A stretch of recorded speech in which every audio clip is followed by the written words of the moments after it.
खुदा की कसम समाज में गम फैला हुआ है। ये जो महफिल में उतरे हुए चेहरे हैं ये तुम्हें नहीं बताते हैं कि इन चेहरों के पीछे कितने छुपे हुए गम है, कितने दुखों का इलाज ढूंढने आए हैं ये लोग। कभी देखो तो सही तन्हाई में, कभी गरीबों को वक्त दिया करो, कभी कमजोरों की सुना करो। एक का एक दर्द भरा लहजा मिलता है। उसने आकर के जब कहा था मेरे रोंगटा खड़ा हो गया। मैंने कहा बाबा कहना क्या चाहता है? उसने कहा मेरा बेटा MBBS है। कल उसके बेटे की सगाई थी, रिश्ते वाले आ रहे थे या कोई फंक्शन कोई दावत थी। का उसने मुझसे कहा था अब्बा आज जरा घर मत आना क्योंकि आज VIP लोग आ रहे हैं, जरा तारुफ कराते हुए मुझे गैरत आएगी। उसने रोते रोते कहा था मौलाना तुम्हें क्या बताऊं, जब इस बच्चे की फीस की बारी आई थी मैंने नए जूते नहीं खरीदे थे, इस बेटे की फीस भरी थी। जब फीस की जरूरत पड़ी थी मैंने शौक को कुर्बान किया था, तब जाके इसकी जेब पे कलम लगा के जब मैंने इसकी जरूरतें पूरी की है तब जाके इस मकाम पे पहुंचा के मैं कहता हूँ गैरत कर, कभी बाप को गुस्से जुदा न करना। अगर तेरी जेब पे कलम लगा के और बाप फटे कपड़े पहनता है उसे धक्का दे के ना निकाल, बल्कि जब VIP लोग आए तो उनमें सबसे पहली कुर्सी अपने बाप की डाल और सबको ये बता सुनो ये वो बादशाह है जिसकी उंगली पकड़ के रब ने मुझे इस मकाम तक पहुंचाया। नारे तकबीर, नारे रिसालत, मसलके आला हजरत, अजमते वालिदैन, बरकते वालिदैन। जिंदाबाद मुफ्ती साहब, बहुत जवाब नहीं माशाल्लाह। क्या कहें? क्यों कहते हो ऐसे? मैं खुदा की कसम खा के कहता हूं, मैं फिर कह रहा हूं और अक्सर कहता हूं, नौजवान कह देते हैं कि अब्बा मुझसे प्यार नहीं करता। गलत सोचते हो। मेरे सामने बच्चे भी बैठे, बूढ़े बैठे, मेरे लाल समझना मेरी बात। हम जो ये फैसला करते हैं ना हमारा बाप प्यार कम करता माँ ज्यादा करती है, इसकी वजह सिर्फ ये होती है कि माँ जल्दी रो देती है और बाप जल्दी रोता नहीं है। ये देख के हम कहते हैं कि मेरी माँ ज्यादा प्यार करती है, लेकिन खुदा की कसम अगर बाप जल्दी रोता नहीं है ना तो जा मेरी बात याद रख, जिस दिन तू रात को 10 बजे तक काम से वापस ना आए, अगर माँ बेकरार रहती है तो बिस्तर पे चैन से बाप भी नहीं लेटा करता, बाप भी नहीं लेटा करता। हम रातों के मुसाफिर हैं, जाकिर भाई हैं, ये तमाम उलमा हैं जो रातों रात जिनका काम चलने का है। खुदा की कसम एक नहीं सैकड़ों बापों को हमने रोड पे सन्नाटे में रात की तन्हाई में कोहरे में खड़ा देखा है। जब पूछा ना क्या बात है, खुदा की कसम उसने कहा भी बेटा काम पे से नहीं आया है। और देख तो सही तुझसे किसने कह दिया बाप प्यार नहीं करता है? जब पहले की बात है, जब मैं भी पढ़ता था मैंने देखा एक माई एक जगह से चढ़ी और उसके हाथ में एक कपड़े की पुटलिया बंधी थी, उसको सीट नहीं मिली, वो बीच में बैठ गई। बस पे हम लोग जा रहे थे, नीचे बैठ गई और जब आया ना शहर उतरने लगी। किसी ने कहा इस उम्र में यहाँ आने की क्या जरूरत थी? जानते उस माँ ने क्या कहा था? कहा सुबह मेरा बेटा बिना टिफिन के काम पे आ गया था, मैं घर पे चाय ना पी सकी, अपने बच्चे के लिए काम पे यहाँ रोटी लेकर के आई हूँ।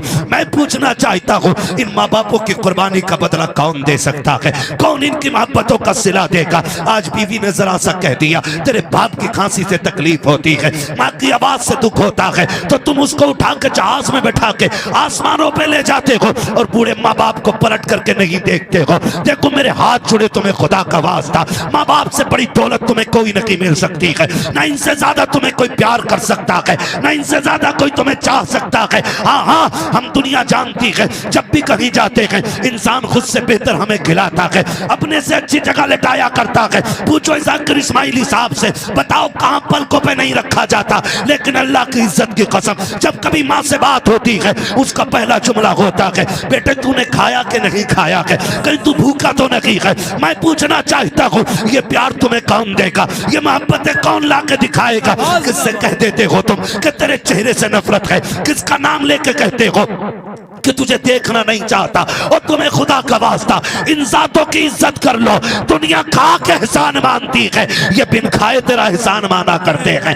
मौलवी 500 रुपए लेता है, पीर 50,000 लेता है, तब जाके तुझे निजात की दुआ देता है। ये बूढ़े माँ बाप होते हैं जब रात को कमर की हड्डी दर्द करती है या कूले दर्द करते हैं या टांगों में ऐंठन होती है, माँ बाप की आंख खुल जाती है। रात के सन्नाटे में कभी अपनी सेहत नहीं मांगी, कभी लंबी जिंदगी नहीं मांगी, कभी रिस्क की बरकत नहीं मांगी। हाथ उठे तो कहा अल्लाह मेरी खैर है, मेरे बेटे को सलामत रखना है, मेरे लाल को सलामत रखना है। सुनो पैसे लेकर के दुनिया दुआ देती है, बगैर लालच के जो दुआएं देते हैं उन्हीं जातों को माँ बाप की साथ कहा जाता है। नारे तकबीर, नारे रिसालत मसलके आला हजरत अजमते वालिदैन।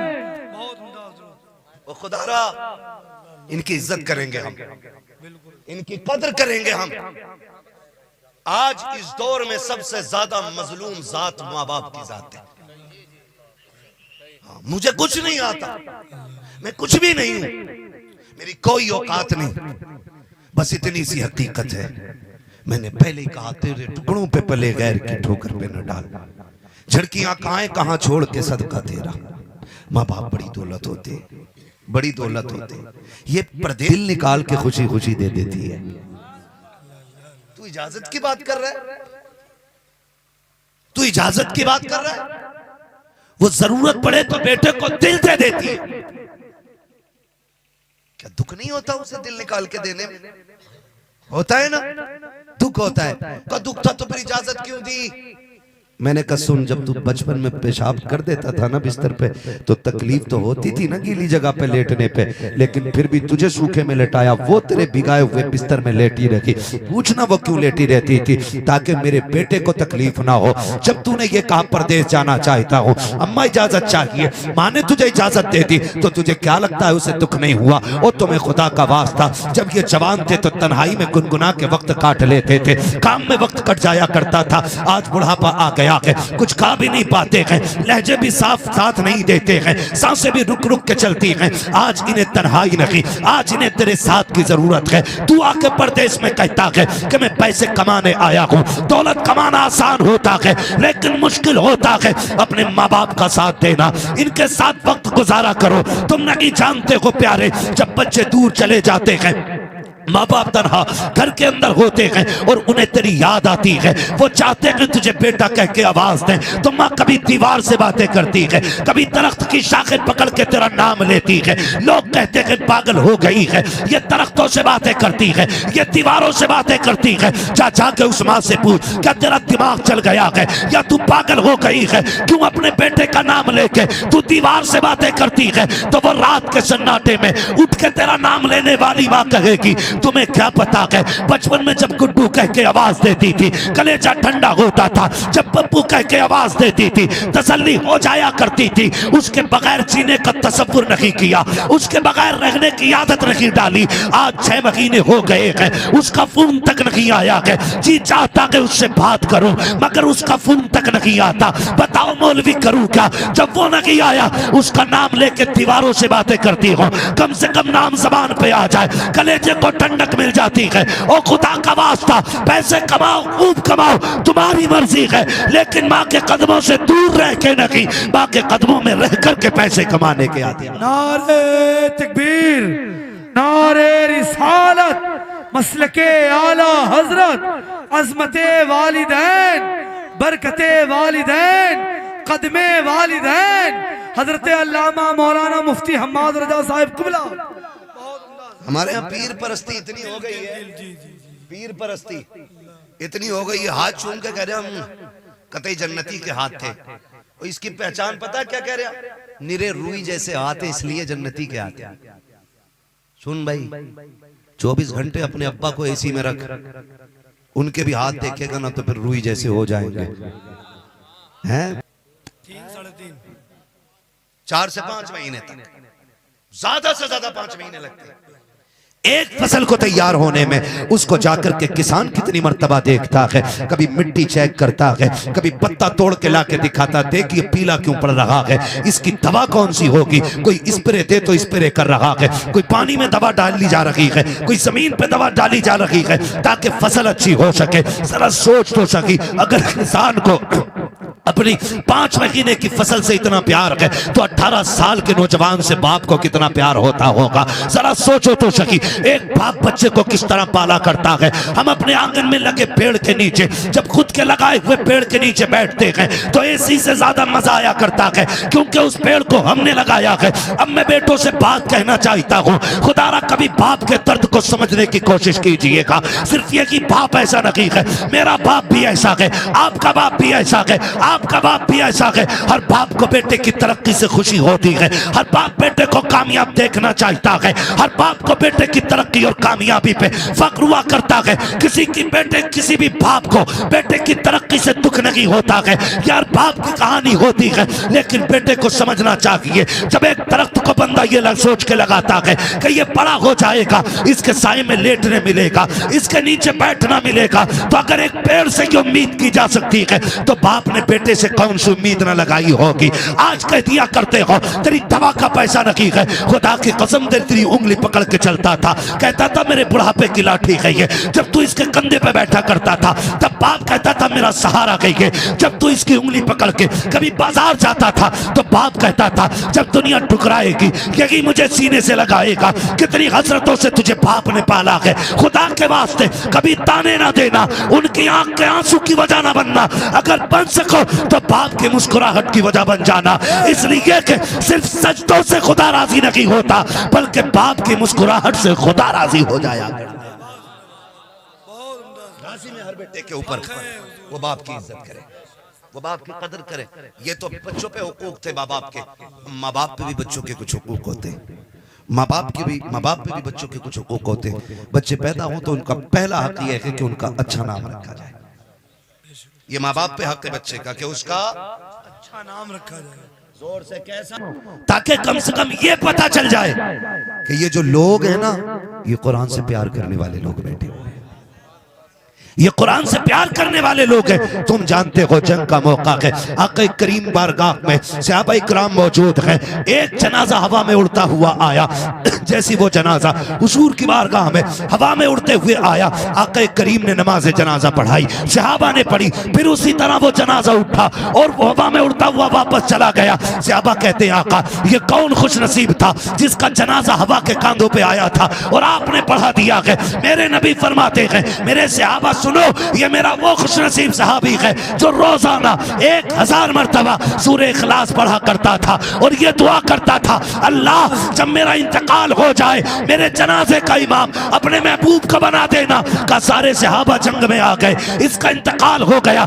कोई जनाजा उठाने वाला नहीं था, तो फरिश्ते इसका जनाजा लेकर के मेरी बारगाह में आए थे। का सहाबा जो कुरान से प्यार करता है कुरान उनसे प्यार किया। नारे तकबीर, नारे रिसालत, मसलके आला हजरत, अजमते कुरान, बरकते कुरान।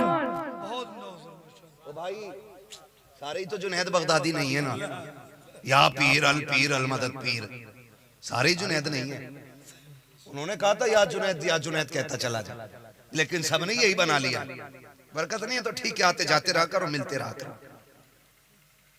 यानी हमारा तो टाइम खराब है, तुम्हारा भी करना है। हमारे नूर हजरत आदम से हजरत अब्दुल्ला की पुश्त में आया। हजरत अब्दुल्ला का निकाह सैयदा आमिना से हुआ। अभी 3 माह का अरसा गुजरा है। हजरत अब्दुल्ला परदेश जाने लगे हैं। बीवी से कहते मेरी शरीक हयात परदेश जा रहा हूँ। कहती मेरे सरताज अभी 3 महीने गुजरे हैं, अभी जी भर के मैंने देखा भी नहीं है। इतनी जल्दी जुदाई की बात है, कब कुछ दिन की बात है, वापस आएंगे, साथ रहेंगे, प्यार मोहब्बत की जिंदगी गुजारेंगे, तेरे हाथ की बनी रोटी खाएंगे। लेकिन मशीयत को कुछ और ही मंजूर था। हजरत अब्दुल्ला गए तो लेकिन जिंदा वापस ना आ सके, रास्ते में इंतकाल हो जाता है। जरा दिल थाम के मेरी बात सुनिएगा प्यारे, हजरत अब्दुल्ला का इंतकाल हुआ, वापस नहीं आए हैं। लेकिन जब तारीख आई हजरत अब्दुल्ला की वापसी की, तो जिस तरह आज बाप परदेश से आता है, बेटियां घर में तैयारियां करती हैं, शोहर परदेश से आता है, बीवियां घर में तैयारियां करती हैं। हजरत आमिना तैयारियां कर रही है, घर की सफाई चल रही है, बिस्तर लगाया जा रहा है। हजरत अब्दुल मुत्तलिब कहते हैं आमिना बेटी बता तो सही ये इतनी खुशियां किसके लिए है? कब्बा आज मेरे अब्दुल्ला आने वाले हैं, ये सारा इंतजाम उनके लिए है। कहते बेटे खाना तो खा लिया होता। कब्बा जी अब्दुल्ला कह के गए थे साथ खाना खाएंगे। बेटी वो कब आएंगे? का जब आएंगे तभी खाया जाएगा। शाम हो गई, अब्दुल्ला नहीं आए हैं। कहती अब्बा जी पता तो कीजिए, मेरे अब्दुल्ला को आ जाना चाहिए था, लेकिन अब तक नहीं आए हैं। अब्दुल मुत्तलिब खाने काबा में गए, किसी ने आके कहा अब्दुल मुत्तलिब कहा जी आपके अब्दुल्ला वापस नहीं आएंगे। आपने इतना सुना बिजलियां गिर गई। ऐसा लग रहा था जैसे हजरतों की खुशियों का जल करके पूरा नशेमन खाक हो गया हो। आपने खुद को संभाला, घर तशरीफ लेकर के आए हैं। अभी दरवाजे पे पहुंचे गए, दस्तक नहीं दी है, बेटी दौड़ के बाहर आ जाती है। अब्बा जी क्या हुआ? मेरे अब्दुल्ला का पता चला कि नहीं चला है? कहते हैं बेटी सब्र करना, अब्दुल्ला वापस नहीं आएंगे। इतना सुनना था, मेरे नबी की अम्मी बेहोश हो जाती है। होश आया, खुद को संभाला। ए मेरे परवरदिगार, मेरे बच्चे ने बाप का चेहरा नहीं देखा, इसके बाप ने बच्चे को नहीं देखा, आने से पहले मेरा बच्चा यतीम हो गया है। आवाज़े कुदरत आती है, आमीना रोने की जरूरत नहीं है, आंसू ना बहा। हमने महबूब को बेसहारा नहीं बनाया है, हमने इसको कायनात का सहारा बनाने का फैसला किया। नारे तकबीर, नारे रिसालत, नारे गौसियत, मसलके आला हजरत, नारे तकबीर, नारे। अब तवज्जो करना मेरे प्यारे, बहुत गौर से सुनिएगा, जाके बहन बेटी तक मेरी बात पहुंचा देना। सैयदा आमीना कहती हैं, अब्बा जी मेरे सरताज का अब नहीं आने वाले हैं। फिर क्या था, जिंदगी की खुशियां रूठ गई, दिन को भी रोना, रात को भी रोना है। जाओ जाके बहन बेटियों को जाके समझा लेना, पर खबरदार ससुराल जाना हो, कभी शोहर के खिलाफ आवाज ना उठाना, कभी उसके लिए हाथ उठा के बददुआ नहीं करना। तू नहीं जानती है तेरा शोहर कितना कीमती है। खुदा की कसम, अगर शोहर पागल भी होता है तो बीवी के लिए एक चट्टान होता है, दीवाना भी होता है तो एक सायादार दरख्त होता है। लेकिन क्या करूं मेरी कौम की बेटियों, जरा सी बात बिगड़ जाती है। शोहर सूट पसंद कर न ला सके, किचन में खड़े होके गालियां दे के कहती हो, तू पलट के ना आए, तू जनाजे में लेट के आए, तू गाड़ी के नीचे दब के मर जा। ना मेरी बहन, कभी किसी शौहर के खिलाफ इस तरह की बकवास ना करना। तू नहीं जानती है, ये जिस दिन सफेद कफन में लिपट जाएगा उस दिन कोई इज्जत देने वाला नहीं मिलेगा। आज जिसके लिए मौत मांग रही है, अगर ये मर गया कोई तुझे चैन की रोटी तक नहीं देगा। जिसके लिए तू कहती है कि तू पलट के ना आए, तुझे क्या पता है आज तेरे दुपट्टे के जो रंग है इसी शौहर की वजह से है, सोने के जो कंगन है इसी शौहर की वजह से है, घर में जो तेरी हुकूमत चल रही है शौहर की वजह से चल रही है। अगर तुझे 10 बेटों पे गुमान है तो होश के नाखून ले। हमने उन माओं को देखा है जिनके घर में 12 बेटे हैं और जब तक बाप था माँ की मर्जी के बगैर एक पत्ता नहीं हिलता था। लेकिन जिस दिन से बाप गया है आज कोई माँ से रोटी को नहीं पूछता है, तूने खाई के नहीं खाई है। अगर तुझसे शौहर की अनबन है तब भी इसके लिए मौत ना मांगना। अल्लाह तौफीक दे और ये परदेश जाने लगे तो मुसल्ला बिछा दे, सजदे में सर रख, दुपट्टे की झोली बना और कह मेरे परवरदिगार मेरा सरताज बाहर गया है, मैंने बेसहारा नहीं भेजा है, तेरी रहमत का सहारा दे दिया है। ए मेरे परवरदिगार मेरे शौहर को सलामत रखना। सुहागन छोड़ के गया है, सुहाग के जोड़े में मिलाना। रो के रब से कह खुदा की कसम तू रब को आवाज दे। मेरा दिल कहता है अगर रब ने सुन ली तो मौत भी उस वक्त तक जुदा नहीं करेगी जब तक परदेश से तेरे शौहर की तेरी मुलाकात नहीं हो जाए। सुभान अल्लाह, सुभान अल्लाह, सुभान। लेकिन सुनो जमींदारों, सुनो ठेकेदारों, सुनो अमीरों, सुनो बिगड़े हुए लोगों, उन लोगों से बात कर रहा हूं जो रुखसती के बाद बेटी की कान में कहते हैं डरिए मत, फोन कर दिए लल्ला फौरन आएगा। लिमिट में रहो, लिमिट में। किसी के बाप से बेटियां नहीं पली है, तू क्या पाल लेगा? औकात में रहा करो। मियां बीवी की अनबन हो सकती है, तुम कौन होते हो बीच में? हाँ, अगर ज्यादती कर रहा है और उसके शाहिद और गवाह हैं तो फिर बेटी को उस घर में रखना भी जुल्म है। लेकिन जरा सी बात पे उसका फोन आया और तुम पहुंच गए। पहले तलाकें कम होती थी, बुरा ना मानिएगा, तलाकें कम होती थी और तलाक की नौयत भी होती थी। जिसकी बेटी को तलाक होती थी या तो वो बाप जहर खा के मर जाता था या 8-8 दिन घर से नहीं निकलता। इतने गैरत वाले लोग थे। आज गैरत मर गई मेरी कौम की। आज बेटी को बगल में खड़ा करके बाप चीख के कह रहा डिवोर्स दे, रखनी नहीं तेरे घर में। तू कैसे बोला? वो गैरत कर, शर्म कर। बड़े बड़े बादशाहों से बेटी नहीं रखी गई, तू कौन होता रखने वाला?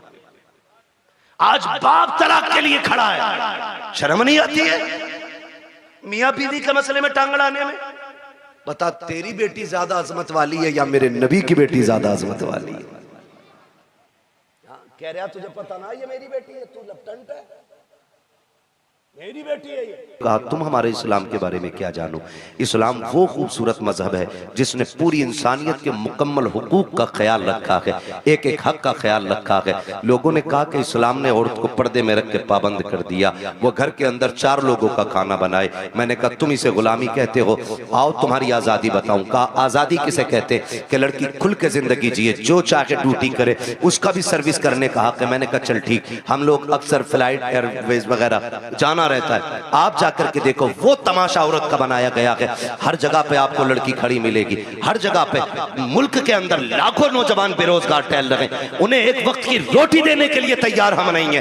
किसी को पढ़े लिखे IAS IPS पकौड़ियां तलने के लिए तैयार है, लेकिन नौकरी मिलने को तैयार नहीं है। बेटियों के हुकूक के लिए लड़ने वालों, कौन से हक की बात करते हो? आपने लेकर के एक छोटी सी दुकान से हवाई जहाज तक बच्चियों को ले जाके खड़ा कर दिया और बात करते हो हमने इज्जत दी है। मैं तारीख के हवाले में ये बात कहना चाहता हूँ, जिम्मेदारी के साथ कहता हूँ, जाओ जाकर के किसी भी फ्लाइट को देख लो, एक फ्लाइट के अंदर कम से कम 350 बंदे बैठा करते हैं और उसके अंदर उनकी देखभाल के लिए 3 से 4 बच्चियां होती हैं। 350 लोगों को सुबह से शाम तक पानी पिलाना, और उनकी ड्यूटी में ये लाजिम होता है तुमसे कोई किसी भी तरह बात करे, तुमको उनसे मुस्कुरा के बात करनी है। किसी के लहजे का भी, गलत लहजे का भी जवाब तुम्हें सख्ती से नहीं देना है, वरना तनख्वाह काट ली जाएगी। साहिब किस आजादी की बात करते हो? जिसने बेटियों से कपड़ों का हक छीन लिया तुम उसे आजादी कहते हो, जिसने उसकी इज्जत का हक छीन लिया तुम उसे आजादी कहते हो। 4 बच्चियां 350 लोगों की नौकरी कर रही है, तुम उसे आजादी कहते हो।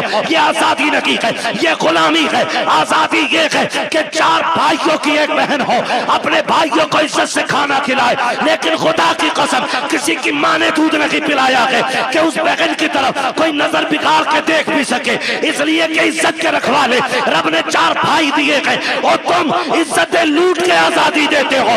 इस्लाम इज्जतें दे के बेटियों को आजादी अता फरमाता है। नारे तकबीर, नारे रिसालत, नारे गौसियत, मसलके आला हजरत उलमाए अहले सुन्नत हजरत अल्लामा मुफ्ती हम्माद साहिब किबला मुरादाबादी। नारे तकबीर, नारे। ये आजादी हमारे इस्लाम ने दी है। वो 4 लोगों का बना रही, बताओ 4 लोगों का खाना मुश्किल है या 400 लोगों का?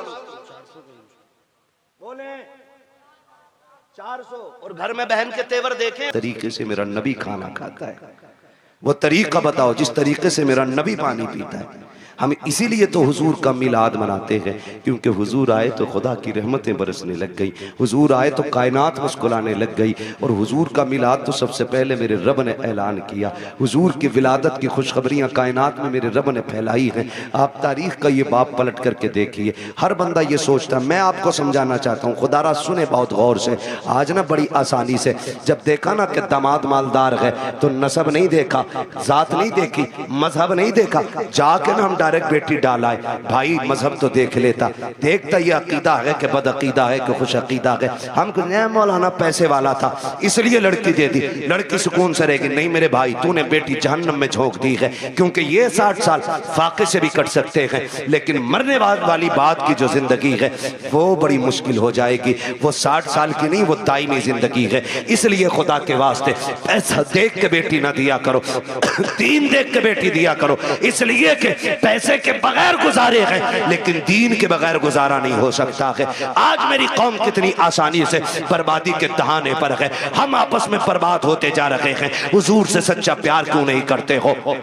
कई बार हमें भी कमेंट किया जाता है, मौलाना वहाबियों ने क्या बिगाड़ा है। मैं कहता हूँ खुदा की कसम, जितनी जमीन हमारे बाप की कल थी उतनी आज भी है और उतनी कल भी रहेगी इंशाअल्लाह। हमारी न किसी ने छीनी है, न हमने किसी वहाबी से छीनी है, न किसी वहाबी ने हमारी बैंड काटी है। का झगड़ा किस बात का है? मैंने कहा झगड़ा सिर्फ इतना है, ये बेगैरत ये कहते हैं कि नबी के माँ बाप जहन्नमी है माज़अल्लाह। मुझे ये बताओ, जिसकी गोद में ऐसा शहजादा आया हो, जिसके सदके में रब ने जन्नत बनाई है, उस माँ को जहन्नम में कैसे डाला जा सकता है? हमारा झगड़ा तो इस बात का है, इन्होंने नबी के माँ बाप को जहन्नमी कहा। सुनो, हमारे बाप को कोई गाली दे हम बर्दाश्त कर सकते हैं, खानदान को कोई गाली दे हम गवारा करेंगे, मेरे नबी को कोई गाली गाली दे, ये गवारा नहीं किया जाएगा। उनके माँ बाप को कोई बुरा भला कहे, ये गवारा नहीं किया जाएगा। इसलिए कि हमारा ईमान ये है, जमीनो जमा तुम्हारे लिए, मकीनो मका तुम्हारे लिए, चुनीनो चुना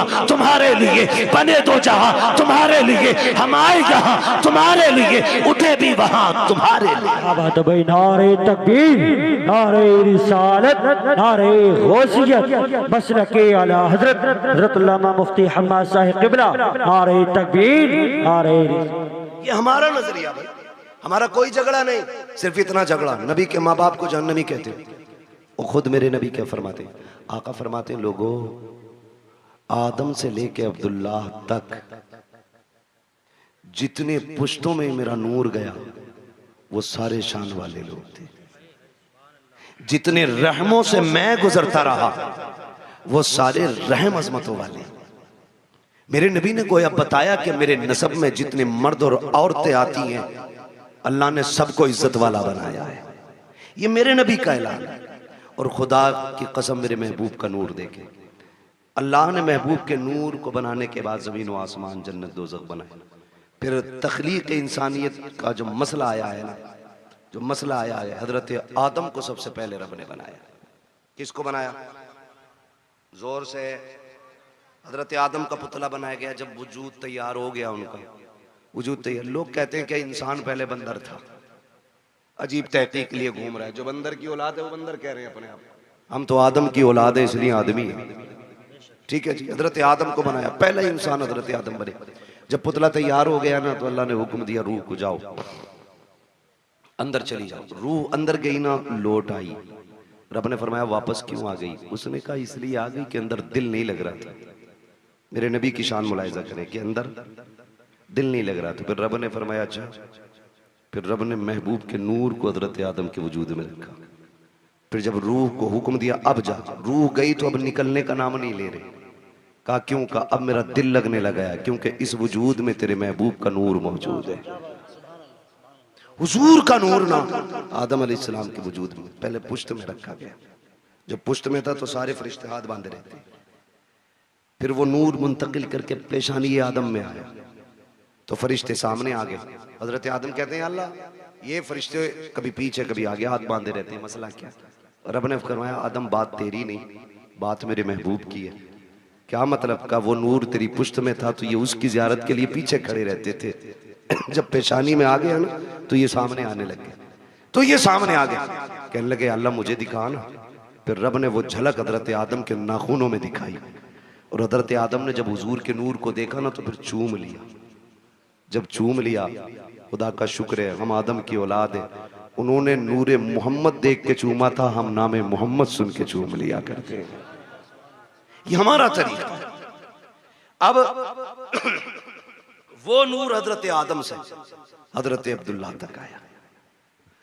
मुझसे गुजारिश पहले ही हो गई थी कि हुजूर का शजरा भी हो जाए, तो आज चूंकि मौजू भी है, बात भी है, मैं बताऊं कि किन किन जातों को मेरे नबी के नूर ने इज्जत बख्शी है। उसके लिए थोड़ा सा आपको मेहनत करनी पड़ेगी। आप जरा बोल दें सुभान अल्लाह। ऐसा नहीं ये सामने वाले बच्चे ना मेरा साथ दे। जब मेरा हाथ का इशारा हो ना, मैं वो हुजूर के नसब के नाम बताऊं जिन जिन जिस्म पुश्तों में मेरे हुजूर का नूर मुंतकिल होता रहा। ठीक है, जब मैं हाथ का इशारा करूं समझ लेना मौलवी की सांस घुटने लगे। मौलवी सांस लेना चाह रहे तो आपको क्या बोलना है? इतनी जोर से बोलना ताकि मैं अपने गांव की मस्जिद के चनों का शोर भूल जाऊं। ठीक है जी, समझ के मेरी बात? हाँ, कितनी जोर से बोलेंगे जरा बोल के दिखा। और हाथ देखते रहना मेरा, ये नहीं मैं शुरू हो जाऊं तो फिर ऐसे देखने लगा और मौलवी का दम घुटने लगा। ठीक है जी, मैं हुजूर का मिलाद पढ़ने लगा हूं, जरा बोल दे सुभान अल्लाह। है जवान हो, अल्लाह करे जवानियां सलामत रहे। अभी तो शादियां भी नहीं हुई है ना, अभी तो शादियां भी नहीं हुई है, तो फिर इतनी कमजोरी से कैसे बोल रहे हो सुभान अल्लाह? जरा बोले सुभान अल्लाह। ये मैं नहीं जानता ये इनकी उम्र कितनी है, लेकिन इन्होंने ऐसा नारा लगाया था कि मुझे गैरत चढ़ गई थी कि इस उम्र में इतना तगड़ा नारा। अल्लाह इन्हें सलामत रखे। हाँ, शादी के बाद कमजोरी आती है लेकिन इनमें तगड़े हैं। ठीक है जी, बोले जरा मचल के सुभान अल्लाह। आप जब बोलेंगे ना तभी मैं आगे शजरा पढ़ता रहूंगा, वरना मसला देखो माइक आपका इतना अच्छा है कि इसने बोलने का बिल्कुल किनारे पे लाके रख दिया, बोलने ही नहीं दे रहा है। जो मैं अपने रविश में बोलता हूँ ना तो ये धीरे धीरे धीरे धीरे धीरे हो रहा है। ठीक है, बस मैं आपको हुजूर का शजरा सुनाऊंगा तो मिलाद हुजूर का, फिर बोले सुभान अल्लाह। नारे तकबीर, नारे रिसालत, नारे गौसियत, मसलके आला हजरत शाह इस्लाम ज़िशान रज़ा क़ादरी, नारे तकबीर, मद्दाह रसूल राशिद रज़ा मरकज़ी, नारे तकबीर, नारे रिसालत। एक शायर साहब गए थे, अल्लाह करम से 2 आ गए, कितनी बरकत होती है माशाअल्लाह। अभी आपको सुनना, मेरा टाइम पूरा हो चुका है, 12:30 बज गए। बोलने जरा सुभान अल्लाह और जोर से। ऑपरेटर साहब थोड़ी सी ऐसी आवाज दे दो कि ये अपनी आवाज से हमारी पहुंचा दे, हमें चीखना ना पड़े ज्यादा, है ना? ठीक है, थोड़ा गला पकड़ रहा है बहुत ज्यादा आपका, ये तवज्जो है सारे लोगों की। अगर कोई फूक गया ना पैसे ले लेना उसका, मगर आवाज खोल दो थोड़ी सी। बोलने जरा सामने वाले बोलते सुभान अल्लाह। मैंने इको बढ़ाने नहीं कहा, मैंने आवाज बढ़ाने को कहा है। ठीक है, इको ना बढ़ाएं, आवाज बढ़ाते। ठीक है बच्चे, आप मेरा साथ दें माशाअल्लाह। ये मेरी कमेटी के लोग हैं, देख रहे हो जिहाद क्या, ये पूरे शहादत के अंदर मंजिले में आ गया बंदा। बोले सुभान अल्लाह। मेरे बच्चों इतनी जोर से आप सुभान अल्लाह बोलो कि गला बैठ जाए, और गला बैठ जाए। अम्मी पूछे क्या हुआ, कहना अम्मी जब सारे लोग बोलने में कंजूसी कर रहे थे तब हम हुजूर की महफिल में गले की कुर्बानी देते। ठीक है ना, इतनी जोर से बोलना, जरा बोले सारे में चल के सुभान अल्लाह। आदम के बेटे शीश, क्या बात है, सुभान अल्लाह माशाअल्लाह। ये बच्चे जो है ना, अल्लाह जब ये जवानी आ गई ना इनकी, तो ये बनेंगे मजबूत वाले लीडर, है ना? इसे तो दीमक लग गई इस नस्ल को हमारी, पता नहीं पबजी खा गया कि कौन सा गेम खा गया, समझ नहीं बात है। रील खा गई, रील खा गई मेरी कौम को, रील। राशिद भाई की नजर बड़ी पक्की रहती है, ये बरेली से दिल्ली तक का देखते रहते हैं। ठीक है ना, जरा बोल दे सुभान अल्लाह। जिन्हें रील की बीमारी ना लगी है वो जरा बोल लेंगे सुभान अल्लाह इंशाअल्लाह। मैंने पहले ही बता दिया, हाथ देखो तो सुभान अल्लाह कह दियो, वरना मौलवी का दम घुट सकता। सीधी बात है, मैं खाली अल्लाह राजी होगा नेकी मिलेंगी, आपको मिलेंगी तो इंशाअल्लाह फिर हमें भी मिलेंगी। ठीक है ना, तो फिर साथ देना। बोल मेरे बच्चे जरा सुभान अल्लाह। आदम के बेटे शीश, शीश के बेटे यानस, यानस के बेटे कैनान, कैनान के बेटे मेलाइल, मेलाइल के बेटे व्यारत, व्यारत के बेटे इदरीस, इदरीस के बेटे मुतवश्शिक, मुतवश्शिक के बेटे लमकने के नाम, लमकने के नाम के बेटे नूह, नूह के बेटे साम, साम के बेटे जुलाद, जुलाद के बेटे शालिक, शालिक के बेटे आबिर, आबिर के बेटे दाता, दाता के बेटे रावा, रावा के बेटे सारू, सारू के बेटे नाखुर, नाखुर के बेटे तारिक, तारिक के बेटे इब्राहिम खलीलुल्लाह, इब्राहिम खलीलुल्लाह के बेटे।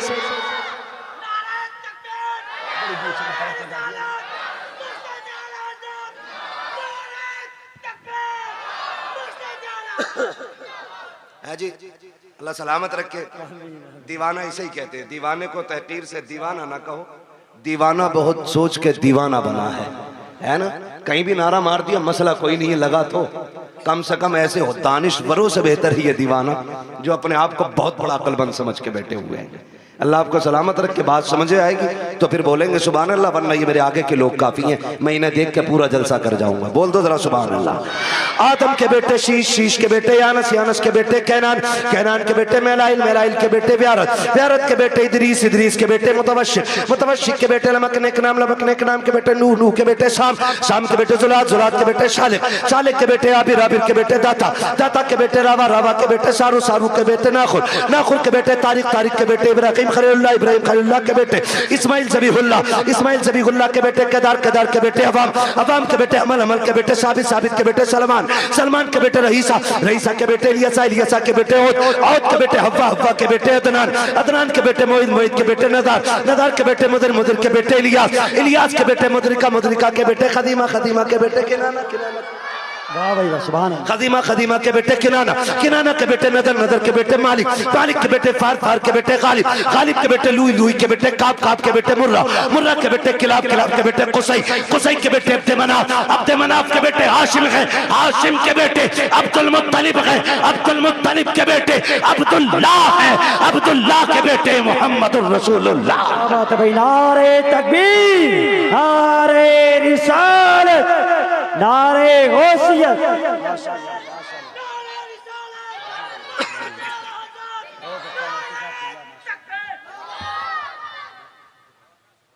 तवज्जो है सारे लोगों को?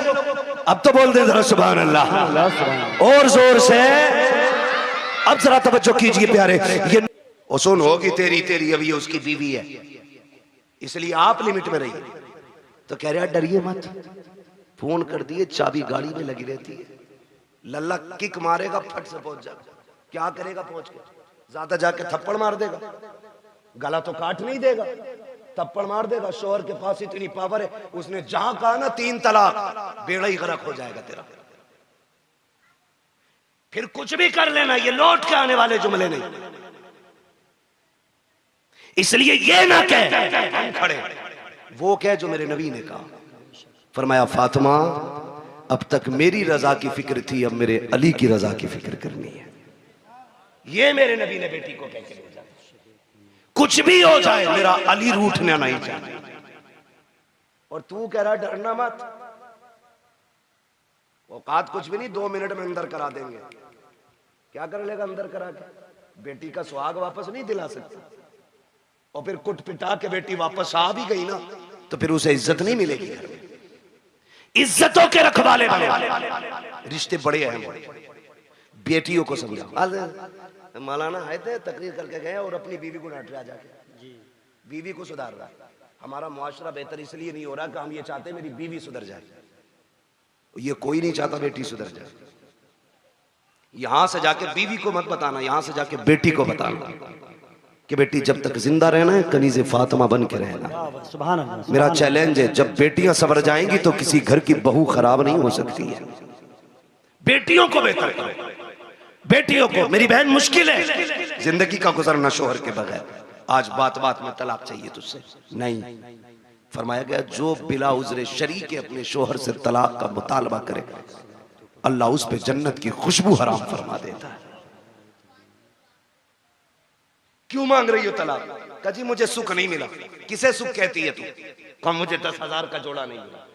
जैसे कल्लन की बीवी के कंगन है वैसे मैंने नहीं पहने, जैसे अच्छन की बीवी का सूट है ऐसा आज तक मुझे नहीं मिला। और तू इसे कहती है सुख, कहती है इसे सुख? ये नहीं है सुख, इसे कहती है चटनी से मिल जाए शुक्र अदा कर खा के सो जा। अगर तेरा शोहर तुझसे राजी है तो तू सबसे बड़े सुख में है। और तू सोने के लुक में खा, तेरा शोहर तुझसे नाराज है तो तू सबसे बड़े दुख में है, सुख में। सुख किसे कहते हैं? सुख किसे कहते हैं? सुख ये होता है तुझसे तेरा परिवार राजी रहे, मर जा। कहती नहीं मैं रहना ही नहीं है जी, मैंने इनसे जोड़ा मांगा, इन्होंने मुझसे कहा मेरे पास कुछ नहीं है। मेरी बहन कान खोल के सुन, देख तो सही, अगर दौलत सबसे बड़ी चीज होती तो मेरा नबी सबसे ज्यादा दौलत अपनी बेटी के जहेज में देता।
आखिरत में हिसाब देना पड़ेगा। खातून जन्नत ने इतना सुना, मुसल्ले का कोना छोड़ दिया। कहती है अब्बा मुझे दौलत नहीं, मुझे पैदा करने वाले रब की मोहब्बत की जरूरत है। क्या बात है भाई, जिंदाबाद। इसे सबसे बड़ी अमीरी कहते, इसे सबसे बड़ा सुख कहते। किसे कहते हैं? देवबंद मिल गया देख के दे दी, पैसे वाला था गाड़ी लाया था, लिया भी कुछ नहीं, आग लगे तेरे दामाद में। सीधी सी बात है। ओ भाई पैसे देख के दे दी। हुजूर ने जिसके हाथ में हाथ दिया था बेटी का, वो इतना गरीब मक्के का अली है कि जिसके पास मेहर देने का भी पैसा नहीं था, उसके हाथ में। और बेटी से क्या कहा था? फातिमा उस अली के साथ रिश्ता किया है जिस अली से बेहतर जमीन पे तेरे लिए कोई शोहर हो ही नहीं सकता। हो किधर, जा किधर? हजरत आमीना रोई सैयदा आमीना बेकरार हो गई। मालिक बच्चा आया है लेकिन बाप नहीं रहा। रोई, दुख होता है। आज सदमे, अल्लाह भला करे हमारी कौम का। और एक अपने उसने पोछा लगाया और जूता पहन के आ जाना, फिर बड़े हो या छोटे खैरियत नहीं है। बिस्तर अगर बहन ने लगा दिया तुम कूद के बैठ जाना, चादर अगर सिमट गई तो खैरियत नहीं है। झाड़ू लेके पीछे भागे तो कम, जूता लेके पीछे भागे तो कम। बड़ा भी है तो डर रहा है क्योंकि उसने सफाई की। तो मैं ये कहना चाहता हूं, ये इज्जत हमारे इस्लाम ने दी, ये इज्जत हमारा मजहब देता है। लेकिन दिल के पपोले जल उठे सीने के दाग से, इस घर को आग लग गई घर के चिराग से। किसके लिए रोए हम? कमी तो हमारी है ना सारी, खतावार तो हम ही है ना कहीं, चूक तो हम ही से हुई है कहीं ना कहीं। मैं कह रहा था मेरी बेटी सर से दुपट्टा उतरने लगे तो बाप की इज्जत को सोचना या मत सोचना वो तेरे लायक और नालायक होने पे डिपेंड करता है। लेकिन तुझ पे लाजिम है जब दुपट्टा उतरने लगे तो एक बार मदीने वाले मुस्तफा के बारे में जरूर सोचना। क्या बात है, उनके बारे में जरूर सोचना जिन्होंने बेटियों को दुपट्टे दिए, बेटियों को दुपट्टे दिए। आज हम अपनी कौम से सिर्फ इतना कहेंगे, हुजूर के दिए हुए किरदार को मजबूती से थामो। मेरे हुजूर आए, कायनात को इज्जत मिली, कायनात को इज्जत मिली। सरकार आए और खुदा की कसम मैं ये नहीं कहूंगा, मैं तो हर कलमा पढ़ने वाले से कहता हूं कि सारे हुजूर के नाम का झंडा लगाओ, सारे हुजूर के नाम का। लेकिन करना क्या है? हमें तो हम ही खा गए ना, हमें तो हम ही खा गए। वरना दुनिया में ताकत नहीं थी कोई हमें मिटा लेता, औकात नहीं थी कोई हमें घुटनों पे ले आता, हमको हम ही खा गए। फिर कबंदी है कहीं और कहीं जाते हैं, क्या जमाने में पनपने की यही बातें? ये डॉक्टर इकबाल ने बहुत पहले कहा था। एक कलमा पढ़ने वाला झंडा लगाता है तो दूसरा कलमा पढ़ने वाला क्या कहता है? ये शिरक है। इससे शिरक भी आज तक कहना नहीं है। छोटे भाई का पजामा, बड़े भाई का कुर्ता, आके कह रहा शिरक। क्या शिरक है? कि झंडा नहीं लगना चाहिए। क्यों भाई? कि हुजूर के जमाने में झंडे नहीं लगे। वो गैरत कर भाई, पढ़ के किधर आए? हुजूर आए तो जिब्रील 3 झंडे लेके आए, 3 झंडे लेके आए। मैं झंडों पे भी बात करूंगा, लेकिन मैं समझाना चाहता हूं यहां किसी भी बिरादरी का बंदा बैठा है, मैं कहता हूं बिरादरी रख के हुजूर का गुलाम बन के सुने। हुजूर आए, झंडा किसी ने लगा दिया, पेट में दर्द क्यों? ओ भाई किसी झंडे पे पंजा लगा है, कौन सी पार्टी का झंडा है? बोले यहां क्यों नहीं बोल रहे? जिसके घर में चूहे अजान दे रहे वो भी दुकान पे बैठ के देश चलाता है। हाँ, बीवी ने नमक मंगाया था, पैसे नहीं थे, लेकिन आके दुकान पे टांग रख के बीड़ी लगा के कह रहा किसकी बन रही है? अगर किसी जान पहचान के ने कह दिया फलां की बन रही है, कह रहा चुप कर, 70 उसकी आ रही है। जिनसे घर नहीं चलता वो देश चलाने की बातें बैठ जाते। बताइए जरा, इतनी तो पहचान होगी। पंजा लगा तो किसका झंडा? जोर से ये बच्चे बोल रहे हैं, बड़े बड़ों गैरत करो, किसका झंडा? और साइकिल देखी तो मैं प्रचार नहीं कर रहा हूं इलेक्शन का, मैं कुछ बताना चाहता हूं कुछ। किसका? हाँ, यही ना, बच्चों को तुमसे ज्यादा नॉलेज होनी चाहिए। साइकिल किसका निशान बना? अच्छा, हाथी लगा देख लिया तो बसपा, और अगर फूल बना देखा तो बीजेपी। अच्छा, किसी के मकान पे ये झंडा अगर लगा है, तवज्जो है ना, ये झंडा अगर लगा है तो जिस पार्टी का झंडा होगा देखने वाला समझ जाएगा कि जिसका झंडा उसी का बंदा है ना। यही होता है क्या नहीं? मिसाल के तो बस अब समझे, इस बात से मैं समझाना चाहता हूं। झंडे से एतराज क्यों? हर पार्टी का अलग झंडा, हर कौम का अलग झंडा, हर मजहब का अलग झंडा है। अब जरा सोचिए, साइकिल देखी समाजवादी का कहलाया, पंजा देखा कांग्रेस का कहलाया, हाथी देखा बसपा वाला कहलाया, कमल देखा बीजेपी वाला कहलाया। अगर विलादत का झंडा देखेगा तो कोई मोहम्मदी नहीं कहलाएगा। बताओ तो सही, अगर साइकिल लगा के तुम समाजवादी वाले हो सकते हो तो विलादत का झंडा लगा के तुम्हें मोहम्मदी होने में क्या परेशानी होगी? क्या बात है भाई, जिंदाबाद जिंदाबाद।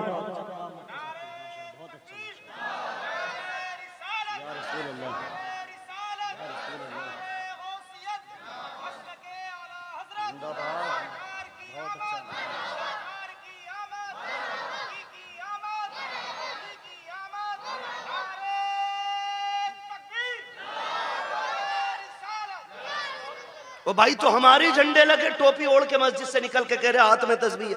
अजीब मक्कार लोग हैं, तस्बीह भी नहीं रुकती, जीभ भी नहीं रुकती। जिक्र कौन कर रहा है, किधर हो रहा भाई? बराबर कह ये शेर रखे, उसके जमाने में तो ये बराबर चल रही। या तो तू झूठा या तेरी तस्बीह झूठी। हाँ तो लंबी लंबी फेंक रहे, आके झंडों में लगा ना कपड़ा खराब किया था, 3 गरीब बच्चे का दुपट्टा ही बन जाता। खुदा का शुक्र है हम मुस्तफा के मानने वाले। तू गरीब बच्चियों की लिस्ट बना के दे, हम सुन्नी लोग हैं, झंडे भी बराबर लगाएंगे, दुपट्टे भी बराबर बांट लेंगे, है क्या नहीं? हम दुपट्टे भी बांट सकते हैं, झंडे। तो मैं ये मुसीबत दुपट्टे और झंडों में ही क्यों दिखती? फजूल खर्ची है। ये जो लाइट लगी है ना, ये फालतू थी, ये नहीं लगानी चाहिए थी, नहीं लगानी चाहिए थी। मैं एक बात कहना चाहता हूँ, हुजूर का मिलाद आए तो तुझे लाइट फालतू लगती है, तुझे रोशनी फालतू लगती है, तुझे लाइटिंग गलत लगती है, तुझे झालर झूमर से तेरे पेट में दर्द होता है, तब तुझे गरीब याद आते हैं। जब तेरे बेटे के निकाह का मौका आता है, 1 दिन पहले जनरेटर लग जाता, 2 दिन बाद तक चलता है, पूरा घर सजा रहता है, तब तुझे गरीब के बच्चे क्यों याद नहीं आते हैं? जब सुन्नी के दरवाजे पे झंडा लगता है, तब तुझे गरीब बच्चियों के दुपट्टे याद आते हैं। जब तेरे बेटे के निकाह में 1.5 लाख आतिशबाजी होती है, तब तुझे गरीब की बच्चियां याद क्यों नहीं आती है? पता ये चला तुझे हमदर्दी गरीब से नहीं है, तुझे नफरत फजूल खर्ची से नहीं है, तुझे नफरत हुजूर के झंडे से है, और तू ढोंग दिखाता है। खुदा की कसम, हम हुजूर की आमद पे इसलिए रोशनी करते हैं कि सारी कायनात मेरे मुस्तफा के सदक़े में बनाई गई। जिंदाबाद जिंदाबाद।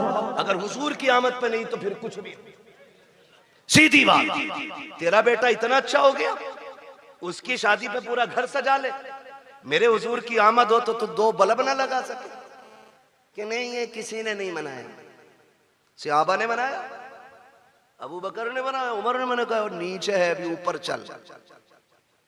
ये पूछ क्या नबियों ने मेरे हुजूर का मिलाद किया है कि नहीं किया? मैं कुरान सर पे रख के कसम खा के कह सकता हूं, हजरत आदम से लेके हजरत ईसा तक हर नबी ने मेरे नबी की पैदाइश के तज़किरे की है। सभी ने ये बातें। मिलाद है क्या? समझने की कोशिश करें।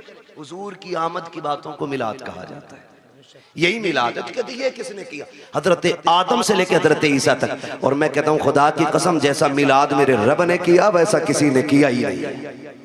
और ऊपर चल के देखो ना, और ऊपर चलो, नीचे बैठा बैठा लंबी लंबी हाँ करे नहीं। यहाँ तो एक जगह खड़ा होना था ना, ये जुलूस मोहम्मदी था। जितने हमारे नबी थे उतने तुम्हारे भी तो थे। तुमने ये हंगामे क्यों किए कि ये नहीं होना चाहिए, वो नहीं होना चाहिए? फिर क्या गलत कहा मेरे इमाम ने? यही तो कहा, और तुम पर मेरे आका की इनायत न सही। क्या बात है, जिंदाबाद। नजदियों कलमा पढ़ाने का भी एहसान है, कम से कम इसीलिए झंडा लगा ले कि ये कलमा मेरे नबी ने दिया है तुझे। बताओ तो सही हमें, 2 अक्टूबर को छुट्टी नहीं होती मुल्क में? क्यों होती है? बोले। अल्लाह के बंदो, कभी गए हो नहीं स्कूल, पढ़े हो कभी? गांधी जयंती होती है नहीं, इसलिए गांधी जी की वजह से 2 दिन की छुट्टी रखते हो। 26 जनवरी, 15 अगस्त ये हमारे मुल्क के बड़े दिन हैं, इन दिनों में छुट्टी होती है। अगर मुल्क के बड़े दिनों में छुट्टी होती है तो फिर क्या कायनात के बड़े दिन की छुट्टी नहीं मनाई जा सकती? जिंदाबाद जिंदाबाद। और खुल के मैं अगली बात करूं, सारे मैं समझ सकता हूं अक्सर पढ़े लिखे लोग हैं, अब तो तालीम से सबका ताल्लुक है, और ना हो तो बच्चे पढ़ाओ जरूर। मारेरा शरीफ का एक नारा लगता है, आधी रोटी खाएंगे बच्चों को, ये हमारे मारेरा शरीफ का नारा है। ठीक है, वो ऐसी खानकाह है जिस घर का बच्चा बच्चा IAS IPS BUMS MBBS सब आला मयार की गद्दी नशीन लोग हैं। वो खाली तस्वीर लेके नहीं बैठे, काबिल लोग हैं वो कहते हैं आधी रोटी खाएंगे, ये कहो 3 रोटी खाएंगे, बच्चों की कमाई खाएंगे। ये हालात है। लल्ला जा, भूरा गया कमाने, तू भी लग जा। भूरा तो गया, पप्पू भी लगा दिया। हाँ, और फिर जब यही बड़े हो के जराइम की दुनिया में कदम रखते हैं ना, कहते मौलवियों ने बेड़ा गर्क कर दिया, फिर जिम्मेदार मौलवी हो जाता है। इमाम साहब समझाया नहीं था जुम्मे में, तू 18 साल बिगाड़ने में लगा है, इमाम 18 मिनट में संभाल देगा। मेरी समझ में ये जादू नहीं आती। आप अपने बच्चों को बचपन से वक्त दे, उनके एक एक मिनट का हिसाब लें।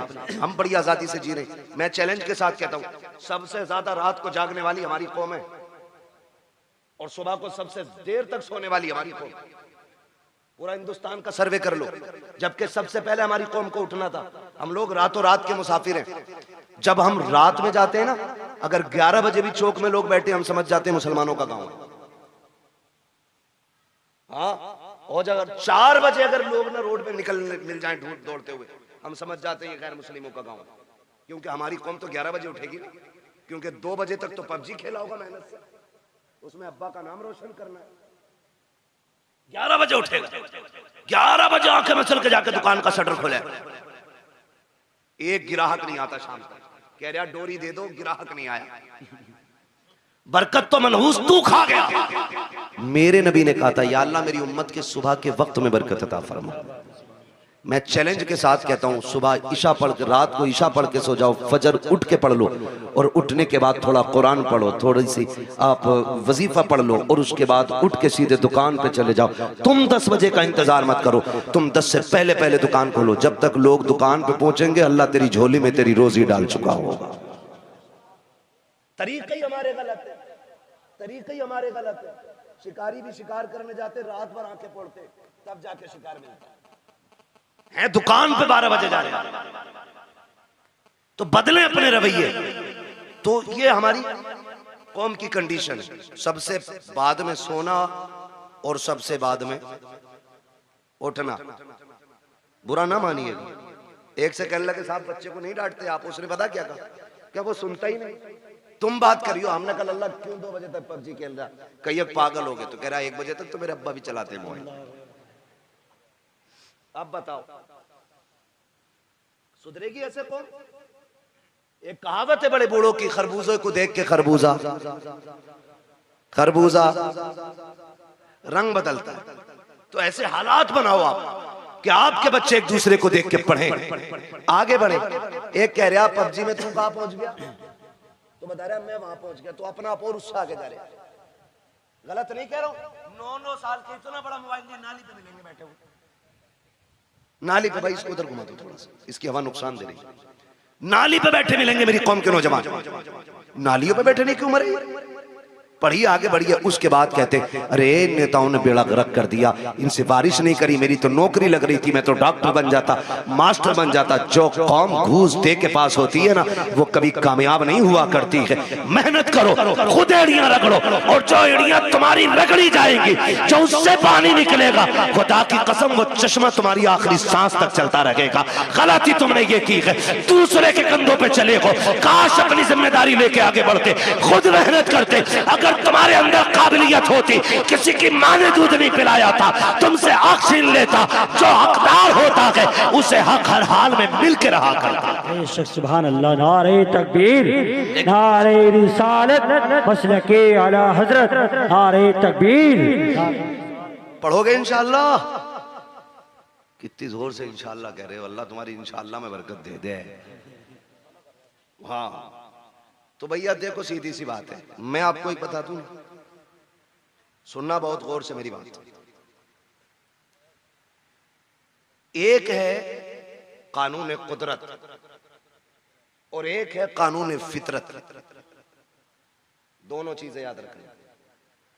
कानून कुदरत में माफी है, कानून फितरत में माफी नहीं। कानून कुदरत यह है कि तुमसे गुनाह हो गया है, एक दिन मुसल्ला बिछा के रो दो रब के आगे। वह इतना बड़ा कादिर मुतलक है, तेरी पूरी जिंदगी के गुनाह एक लम्हे में माफ कर सकता है। यह है कानून कुदरत। लेकिन एक है फितरत। वो क्या है? कानून फितरत यह है कि ट्रेन आ रही है 120 की स्पीड से और तुम यूं खड़े हो जाओ कि अल्लाह चाहेगा तभी मरेंगे, नहीं चाहेगा नहीं मरेंगे। वायु छीछड़े बखेड़ गई, फिर कहने लगो अल्लाह ऐसे ही चाह रहा था। ये फितरत है। आप स्पीड वाली गाड़ी के आगे खड़े होगे तो नुकसान पहुंचेगा। आप भरे दरिया में हाथ पैर बांध के डाल दो किसी को और फिर कहो भाई कुदरत के ऊपर छोड़ दिया हमने। किसी को डेग में बंद करके पानी भर के नीचे से आग लगा दो और कहो जी कुदरत है, मरेगा मर जाएगा, बचेगा बच जाएगा। तो फितरत क्या है? बचना नहीं है ना। तो ये फितरत है। इसी तरह फितरत का ये भी कानून है, जो पढ़ेगा वो आगे बढ़ेगा, वरना आने वाले दौर में अनपढ़ों से नाली भी साफ नहीं कराई जाएगी। बिजनेस तो छोड़ो, बहुत बड़ी बात है, नालियां नहीं साफ करते और भीख भी नहीं मिलेगी। हालात इतने बदल गए। बब्बू भाई एक आया गाड़ी के पास, कहने लगा देखो, मैंने कहा टूटे नहीं है, QR कोड निकाला, कह रहा इस पे कर दो। ये भिखारियों ने तरक्की की है और हमने, अब्बा पे 18 थी, अल्लाह ने किस्मत से 3 बेटे दे दिए, 6-6 बीघे रह गई।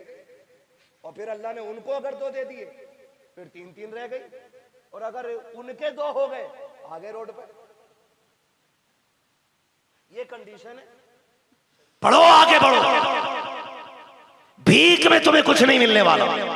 हक के लिए लड़ना पड़ता है, लड़ना पड़ता है। और तुम्हारी क़ियादत, नेता नगरी, अल्लाह तुम्हें सलामत रखे। लाल रुमाल डाल के ना ऐसा बना फिर जा मंत्री, चले जाइए थाने को। थाने वालों ने सबसे ज्यादा उसे ही कूटा।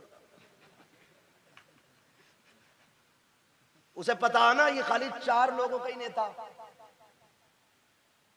ये भी जानते हैं जिसके पीछे 4000 आदमी होंगे उसको इज्जत मिलेगी, जिसके पीछे 4 आदमी होंगे उसे इज्जत नहीं मिलनी।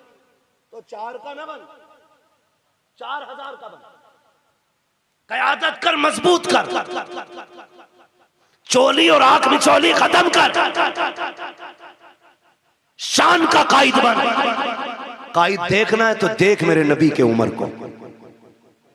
जब कुर्सी पे बैठा तो शेर बकरी भी एक जगह खड़ी। पावर ये आपकी अपने अखलाक की बुनियाद पर पैदा होगा। आप जो है ना थोड़ा सा बदलें अपने आप को। हर 4 आदमियों में तो एक नेता है, हर 4 आदमियों में। कहाँ है भाई? कह रहे वो नेताजी बताएंगे। कौन है नेताजी? अरे इनके बड़े भैया। और उनके चचा के घर गए, कहाँ है तुम्हारे बेटे? है ना वो नेताजी के साथ गए, पता चला उनका भी बड़ा वाला नेताजी है। उनके ताऊ के घर गए, कहा के उनके भी एक बड़ा नेताजी है। ये क्या कर रहे हो भाई? तो बदले अपनी रविश और सोच। डॉक्टर इकबाल ने कहा था कि मोहम्मद से वफा तूने तो हम तेरे, ये जहां चीज है क्या लो कलम तेरे। आप पढ़ेंगे ना तो आपको मालूम होगा ना आपकी पावर क्या है, आपकी ताकत क्या है। हम कभी जीतने के लिए अक्सर लड़ते ही नहीं इलेक्शन, हम हराने के लिए ज्यादा लड़ते हैं। ये कह रहा, हम तो खैर जानते नहीं इस मामले में ज्यादा, और अपना जो है ना कुछ ज्यादा वो रहता भी नहीं, ज्यादा बाहर ही रहते हैं। मैं पता ही नहीं कब इलेक्शन कौन सा हो जाता। लेकिन ये कह रहे, बब्बू के अब्बा कह रहे इसे जरूर हरवाना आपके। ये हमारी कौम के हालात है, समझ रहे हैं ना? इसे जरूर हरवाना। ये मैंने मिसाल के तौर पे नाम लिया, सच्ची ना लेना। मैं सिर्फ बताना चाहता हूं कि लोगों की ये सोच है, तुम आप हराने के लिए क्यों, जीत के लिए आगे क्यों नहीं बढ़ते? जीत के लिए आगे बढ़ो, अपना हक हासिल करो। आपका एक नुमाइंदा अगर बीच चौराहे पे खड़ा हो जाए, कहते जो ये कहे वो हम कहेंगे, खुदा की कसम औकात नहीं है किसी की। अगर SSP भी आके तेरे गांव के जेब कतरे को ले जाए, खुदा की कसम ये जो घरों में आग लगती है या तो तेरी लगाई है या मेरी लगाई है। आज भी वक्त है, इत्तेफाक पैदा कर लो, एक जगह खड़े हो जाओ। किसी की माँ ने दूध नहीं पिलाया है, कोई तुम्हारा बाल बेका भी करके दिखाए। क्या बात है भाई, जिंदाबाद जिंदाबाद। यही सोच मेरे नबी ने तुम्हें दी। बट गए कितने सारे, इतने बढ़ गए। एक ही घर के अंदर ना 2 पार्टी हैं। अब्बा किसी को वोट दे रहा, बेटा किसी को दे रहे हो, बीवी तीसरी पार्टी में। हाँ, खुदा की मिला ना विसाले सनम ना इधर के रहे ना। तो ऐसा मसला भाई, मैं प्रचार नहीं, मैं सिर्फ आपकी सफों में प्यार पैदा करना चाहता हूँ। इसकी वजह से नफरतें पैदा नहीं होनी चाहिए। हाँ, इलेक्शन कोई हारे कोई जीते, छुट्टी इमाम साहब की ना, कुछ नहीं। मस्जिद मस्जिद है, ये अल्लाह का घर है। आके कह रहे निकालो, क्योंकि पिछले जुमे में मुझे सुनवाई आई थी, इन्होंने कही थी कलवा कोई दियो सारे वोट। इमाम को पता ही नहीं कलवा कौन था, वो छुट्टी हुई ना। हमारा दीन है, हम अपने दीन को खालिस रखें। मस्जिद में आए, इमाम से कहें वो तरीका बता जिस। सुभान अल्लाह। तो यहाँ कोई बड़ा नहीं है, यहाँ सारे हुजूर के गुलाम बन के बैठे और हुजूर की नौकरी करें। मैं भी हुजूर का नौकर, आप भी हुजूर के नौकर हैं। फर्क इतना है, मैं नबी नबी करने बैठा हूं, आप नबी नबी सुनने बैठे। मुझे भी हुजूर देख रहे हैं और आपको भी हुजूर। ये पीछे वाले लोग क्या किसी दूसरी पार्टी से ताल्लुक रखते हैं? अलग पार्टी हो तो झंडा अलग लाया करो। ये हुजूर के गुलामों की महफिल लगी। हुजूर क्या बोले? ये कौन होते हैं जिनकी कोई पार्टी नहीं? दुरंगी छोड़ दे, एक रंग हो जा, सरासर मोम हो जा या सरासर संग हो जा। तो आप लोग भी हुजूर की महफिल में बैठे। मैं देखूं ना देखूं, ये इनके स्टैंड, ये दीवार बन जाती है ना कभी कभी। मैं कई बार कहता हूं भाई इनकी जगह साइड में रखा करो। ये बीच में डिस्टर्ब होता है कि जो हमारे सामने के लोग हैं उनके बीच में दीवार आ जाती। खैर अब तो मसला कोई नहीं, जरा सुने बहुत तवज्जो से, ठीक है ना? चलूं आगे। सारे हुजूर के गुलाम हैं, जितने गुलामी का दावा करते मोहब्बत से कह दें या रसूल अल्लाह। आला हज़रत फरमाते हैं वो जो न थे तो कुछ न था, वो जो ना हो तो कुछ ना हो। जान है वो जहान की, जान है तो जहान है। मैं नेताजी एक बात बताऊं, हमारी महफिलें जो होती है ना, ये एक सभा से अलग होती है। हम जितना हम बोलते हैं उतना इन्हें बुलवाते हैं। उसकी एक वजह यह भी होती है कि जब कयामत में हुजूर के मदह खानों को आवाज लगे, हुजूर के नात पढ़ने वालों को आवाज लगे, तो तमन्ना यह कि सबसे आगे हजरत हसन हो, उनके पीछे बरेली के अहमद रजा खान हो, उनके पीछे हम जैसे गुनाहगार गुलाम भी खड़े हो जाए।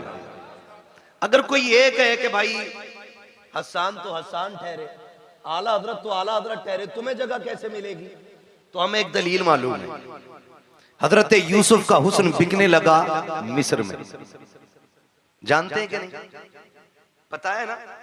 यूसुफ जुलेखा की कहानी किसी को पता हो ना हो, बुड्ढो बुड्ढो को पता है, क्योंकि लैला मजनू यही बताते हैं। यूसुफ जुलेखा इनसे बेहतर कोई नहीं जानता है।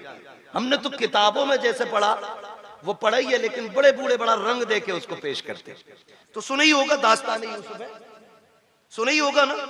तो ये एक तारीख रही। हजरत यूसुफ मिस्र के बाजार में बिकने लगे, ऐलान हो गया। ये बाज मर्रखीन ने यहां तक लिखा है, एक दिन हजरत यूसुफ ना आईना देख रहे, ख्याल आया मेरे जैसा हसीन कौन होगा, मेरे जैसा हसीन कौन होगा? रब ने मुझे तो बड़ा ही हसीन बनाया। तो फिर यहां तक लिखा गया कि जैसे ये ख्याल आया, फिर रब ने फैसला कर दिया, यूसुफ जिस हुस्न पे नाज है ना, इसे हम कोड़ियों के दाम भी बेचेंगे। फिर कुएं से निकाल के खोटे सिक्कों में हजरत यूसुफ को बेचा गया। फिर खातिर दिल पे ये ख्याल आया, मालिक मेरी इतनी सी कीमत थी, कोटे सिक्कों में बेच दिया गया। कहा यूसुफ दिल थोड़ा न कर, अब तेरी बोली मिस्र के बाजार में लगवा के दिखाए। फिर रब ने मिस्र के बाजार में यूसुफ की बोली लगवाई। फिर कीमत कितनी थी? कभी खोटे सिक्कों में बेचा और कभी मिस्र के बाजार में खड़ा हुआ यूसुफ। ऐलान हुआ कीमत क्या है? कहा जिसके पास जो हो सारी दौलत लेके आ जाए, जो सबसे ज्यादा दौलत लेके आएगा वही यूसुफ को लेके जाएगा। सारे अमीर अपनी सारी दौलत लेके आ गए। मिस्र के बाजार में यूसुफ का हुस्न तोला जा रहा है। भीड़ लगी है देखने वालों की, खरीदार कम, तमाशाई ज्यादा। जो भीड़ लगी थी वो चारों तरफ थी। अचानक पीछे से शोर हुआ, हटो बचो हटो बचो। लोगों ने मुड़ के देखा क्या हो रहा है, देखा एक बूढ़ी औरत आ रही, और बूढ़ी औरत ने ना, वो देखे होंगे चरखे ना, चरखे देखे नहीं, ये बड़े बूढ़ों के तो दौर में रहे हैं, मैं बच्चों से जवानों से पूछूं, देखे ना चरखे, रुई काटने वाले। तो उस औरत ने ना वो रुई काटा हुआ धागा बगल में रखा था, वो करी हटो बचो, का किधर, का सुना के आज यूसुफ की बोली लग रही, मैं भी खरीदने आई। किसी ने देखा क्या लेके आई, ये है ना मेरे पास धागा, कितना है, का 5 सेर रुई पूरी तोल के उसको धागा बना के लेके आई, 5 सेर रुई का धागा है। किसी ने कहा फिर, कहा मैं लेके आई हूं, यूसुफ खरीदूंगी। हंस के कहने लगा तू खरीदेगी, वो देख अजीज मिस्र की सारी दौलत पल्ले में चढ़ गई है, हीरे जवाहिरात से यूसुफ को तोला जा रहा है, फिर भी दौलत पूर्ण नहीं डाल रही है, तू धागे से तोलेगी। उसने कहा हटकर पगले, जाने तो दे। कहा करेगी क्या, कहा उस लाइन में तो जाके खड़ी हो जाओ जिसमें यूसुफ के खरीदार खड़े हैं। कहा किस लिए, कहा जब यूसुफ के खरीदारों का कयामत में तज़किरा होगा और नाम लिया जाएगा तो जहां अज़ीज़े मिस्र की गिनती लगेगी वहां उस धागे वाली का भी नाम आ जाएगा। जहां उनके खरीदारों में दौलत वाले आएंगे वहीं धागे वाले भी खड़ी हो जाएगी, ताकि ये तो पता चले जहां दौलत वाले यूसुफ से प्यार करते थे वहां ये गरीब बूढ़ी भी मेरे यूसुफ से प्यार करती है। तो क्या बात है, नारे तकबीर, नारे रिसालत, नारे गौसियत, मसलके आला हजरत, नारे तकबीर, नारे रिसालत। तवज्जो है सारे लोगों की, तो इसलिए आपसे भी कहा जाता आप भी पढ़ लिया करें, और शुक्र है रब का हमारे सुनने वाले भी हुजूर की नात पढ़ते हैं। वो जो न थे तो, वो जो ना हो तो, वो जो ना हो तो, आप किस मिट्टी के बने हैं। मैं कुर्सी इधर कर लूं, अगर आप बोल सकते हैं तो बोलें, वो जो न थे तो, वो जो ना हो तो, जान है वो जहान की, जान है तो जहान है। मैं एक बात कहूंगा, मेरा नबी पूरी कायनात के लिए रहमत बन के आया, पूरी कायनात के लिए, सिर्फ मुसलमानों के लिए नहीं, पूरी कायनात के लिए, चरिंद परिंद दरिंदे सारे लोगों के लिए मेरा नबी पूरी कायनात के जर्रे जर्रे के लिए रहमत बन के आया। होना तो ये चाहिए था कि हर कौम हर बिरादरी की छत पे मेरे नबी की आमद पे झंडा लगना चाहिए था। आप कहें कैसे, हुजूर तो हमारे। सुने, आप दुनिया देख लें और उसूल देखें। मैं पूरे चैलेंज के साथ कहता हूं, आज किसी घर में अगर बेटी मुस्कुराती है ना तो वो एहसान मेरे नबी का है। आज अगर किसी घर के अंदर माँ बेटे को थप्पड़ मार के खड़ी हो जाए और बेटा सर झुका के खड़ा रहे, माँ से कुछ नहीं कह रहा है ना, तो ये कमाल माँ का नहीं, कमाल मेरे नबी का है। अगर आज बाप बेटे को बीच चौराहे पे जूते से मारे और बेटा गर्दन झुका के मुस्कुराता रहे ना, तो इसमें कमाल बाप का नहीं है, इसमें कमाल रसूल पाक का है। इसलिए कि मेरे नबी ने ना माँ बाप का एहतराम सिखाया है। अगर आज हम माँ को उसकी जूतियों को सर पे रखने में जिंदगी की महराज समझते हैं ना, तो वो दिन दूर नहीं, भूले नहीं हमें जिस दिन मेरे नबी ने कहा था अल जन्नतु तहता क़दामी उम्महातिकुम, तुम्हारी जन्नत तुम्हारी माओं के कदमों के नीचे रखी गई है। तब से लोगों ने, कायनात ने माँ का एहतराम करना शुरू किया। और जब बाप का मामला था तो यही दुनिया, यही तारीख और यही समाज, यही लोग, यही हड्डियां, यही खून, कोई बदला नहीं ये दौर, यही सारी दुनिया थी। और बेटा बाप को बाजार में बेच देता था। मेरा नबी आया और आने के बाद का लोगों, रब की रजा बाप की रजा में है। अगर रब राजी, बाप राजी है तो तेरा रब राजी है, और तेरा बाप नाराज है तो तुझसे तेरा पैदा करने वाला खुदा भी नाराज है। तो तब से बाप का एहतराम हुआ। रह गई बेटी की बात, तो बेटी को तो लोग पैर की जूती समझते थे, जिंदा दफन करने पे फख्र करते थे। मैं इसलिए कहता हूं बेटियों, कभी सर से दुपट्टा उतरने लगे ना तो मगरिबी तहजीब पे मत जाना, फैशन के नाम पे बिगड़ने की कोशिश मत करना। जब सर का दुपट्टा सरक के कंधे पे आए ना तो आमीना के लाल का एहसान याद करना। आमीना के लाल का एहसान। खुदा की कसम आज दिल दुखता है, लोग तालीम के नाम पे कहते हैं कि हमारी आज़ादी हमारा हक है, हम अपनी आज़ादी के साथ जी सकते हैं, दुपट्टा किसी की जिम्मेदारी से हम नहीं ओढ़ेंगे। मैं कहता हूँ खुदा की कसम, जो बेटियां ये समझती हैं ना कि दुपट्टा उतारने में इज्जत है, तारीख पढ़ के देख लो, औरत जितना छुप के रहती है उतनी इज्जतदार रहती है, जितना खुल के रहती है उतना ज्यादा जलील रहा करती है। चैलेंज है हमारा, जाओ दुनिया घूम के आ जाओ। और सच्ची बात बताऊं, ये जो खड़े रहते हैं ना, जो इस्लाम के खिलाफ बकवास करते हैं, इस्लाम ने, मुसलमानों ने औरतों को कैद में डाल दिया और पर्दा दे करके उन्हें फांसी दे दी, उनका ऐसा कर दिया। मेरा चैलेंज है, ये भी जब निकाह करने चलते हैं ना, शादी करने, इन्हें भी शरीफ बच्ची चाहिए होती है, इन्हें भी शरीफ बच्ची चाहिए होती है। और शराफत की सबसे बड़ी पहचान यह है कि बच्ची की नजरों में हया होना चाहिए। ये सबसे बड़ी पहचान शराफत की है कि उसकी नजरों में हया होनी चाहिए। कितना बड़ा दाग लगाने की कोशिश की जाती है कि इस्लाम ने औरत को पर्दे में डाल के ना उसकी जिंदगी को लिमिटेड कर दिया, उसके अधिकार, उसके हुकूक छीन लिए। और ये कहते हैं कि औरत का बराबर हक है मर्द के साथ। क्या बराबरी का हक है? तो लोगों का कहना यह है कि जैसे मर्द मजदूरी करता वैसे औरत भी मजदूरी करे। ये नजरिया कि अगर रोडवेज मर्द कंडक्टर है तो औरत भी होनी चाहिए, मर्द ड्राइवर है तो औरत भी होनी चाहिए, का ये बराबर का अधिकार है। मैं कहता हूं गैरत आनी चाहिए। का क्यों? बड़े सीधे वक्त दें तो जानते हो, खाली मैं क्या कहूं, एक हंगामा महशर हो तो भूलूं उसको, सैकड़ों बातों का रह रह के ख्याल आता है। मैं सिर्फ अभी माँ बाप की कुर्बानियों पे बात कर रहा हूं, इसके अलावा बहुत सारे दर्द बिखरे हुए हैं समाज में, जिसको ना छेड़ो ना बस वही सुकून में, जिससे आप पूछ लो क्या हाल है वही टूटा हुआ है। इस दर्द का समाधान क्या है, इन दुखों का इलाज क्या है? तो बस इतना समझो, अपने दुख जमाने से न बताया करो, अपने दुख अपने खुदा से बताया करो, अपनी शिकायत अपने रब से रखा करो। खुदा की कसम, ये दुख आधे नहीं, आधे भी नहीं बचेंगे, आधे भी नहीं बचेंगे। आप मुझसे कहें, इनसे कहें, उनसे कहें, हम आपके गमों का मजाक उड़ाएंगे,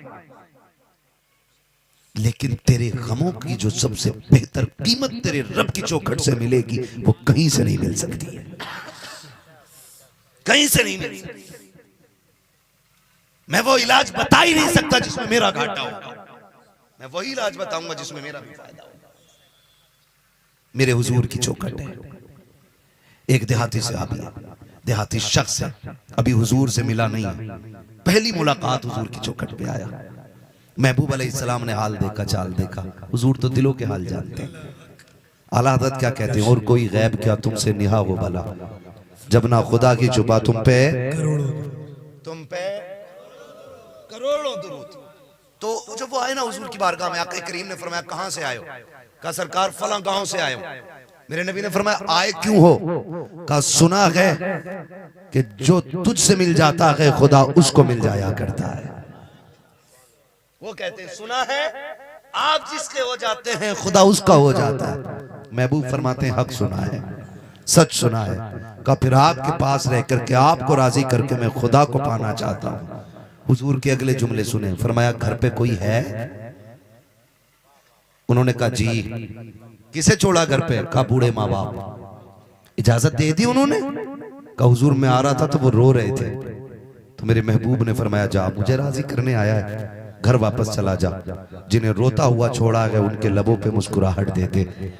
अगर माँ बाप राजी हो गए तो समझ ले मैं राजी हो जाऊंगा, और जिससे मैं राजी हो जाऊंगा उससे मेरा खुदा राजी हो जाएगा।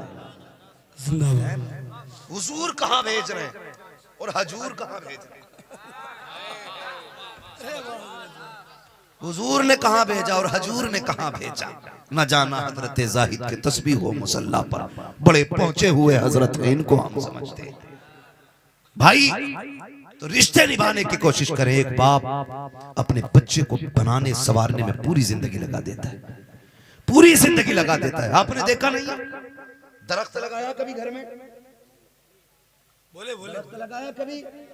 पौधा तो बकरियों से हिफाजत, भैंसों से हिफाजत, गाय से हिफाजत, उसे बचाने के लिए ईंटों का वो लगा देते, क्या बोलते, तामा थाला है भैया, जो भी कहते हो घेराव करेंगे हम। ठीक है जी, सबकी बात हो जाए। घेराव, एक घेराबंदी कर दी जाती है, ईंट लगा दी जाती है ताकि कोई बकरी इसके पत्ते ना नोच सके, कोई जानवर इसे खा ना सके। सोच, अगर लगाए हुए पौधे से इतना प्यार होता है तो अपने जिस्म के टुकड़े, अपने लाल से माँ बाप को कितना प्यार होता होगा, कितना प्यार होता होगा। हम एक पौधे को पालने के लिए कितनी मेहनत करते हैं। अक्सर किसान लोग बैठे होंगे मेरी नजर में, जहां तक के खेती से ताल्लुक रखने वाले लोग, रोज अपने खेत को देखने बंदा जाता है। आज फूल आ गया खेती में, आज बाल बन रही है, आज बाल निकल आई है, आज दूध बन गया दाने में, आज दाना कच्चा हो गया है, 15 दिन पकने में लगेंगे, रातों दिन उसकी ये बातें रहती हैं, जबकि फसल कितने दिन में तैयार हो जाती है ज्यादा से ज्यादा। पीर के हाथों में जन्नत दिखाई दी, बाप के पैरों के तलवों में पड़ी हुई ठेठों को तुमने झांक के नहीं देखा?